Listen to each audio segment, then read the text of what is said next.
Hi Tiffany, how are you? Good, how are you? Good, so how's your day been so far? Had a rough start this morning. What happened? Some guy crashed into my car. Wow. How did it all plan out or happen? So I was driving down my parking garage, he was driving up, and we were going around the corner, and it's kind of tight, but he was just flying through and slammed into the side of my car. So we parked our cars, and I got out and started talking to him, and I asked for his insurance, because you're always supposed to get their insurance information. And so he's looking through his car, and he's like, oh yeah, I don't have that. I think my dad has my insurance. Wow. So I was like, okay, I've also never been in an accident, so I didn't really know what to do. I was kind of winging it, but hoping for the best. And so he was like, but I can give you my phone number. And I was like, I don't know if I can trust that, though. Yeah. And he was like, no, I swear I'm a good guy. And I was like, I don't know you. I can't trust you. And I was like, can I take a picture of your license to, get his name? And, I didn't know anything about him. Information, something. Right. And I was like, okay, well, can I take a picture of your license? And he was like, no. And I was like, okay, then I'm going to have to call the cops.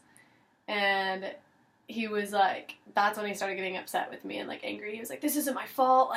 These parking garages are so tight. And I was like, no, I agree. They're pretty tight, but, you can't go flying around the corner. You just nailed the side of my car, and I have a huge dent now, and the window won't roll up, the door won't close. I was like, I don't know what you want me to tell you.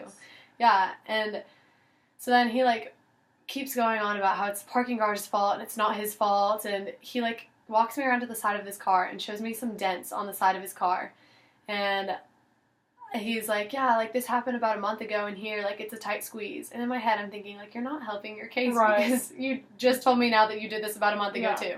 But I was like, I'm not going to say anything, because the more that he says, the more I can use against him. It's true. So I asked him one more time. I was like, well, can I have your license and take a photo of it? And he said no. He was like, I'm just trying to go pick up my girlfriend. He was very angry at that point. So wait, did he live in the apartment building, or was... So what he told me was that his girlfriend lived there, and he was just trying to pick her up and then leave. And so after asking him a second time for his license and him still refusing to give me any information, I said, okay, well then I'm going to call the cops. And he got really mad, got in his car, and left. And so I called the cops, and I was like, I don't have any information on his car, I don't know his name, I don't know anything about him, but he just hit my car and left. So it was like a hit and run.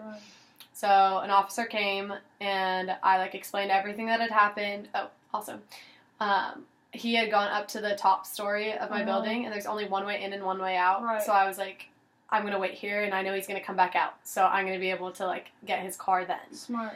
So I waited for him to come back out, and he left 5 minutes before the officer came. Wow. And I was like, dang it. Of course he would.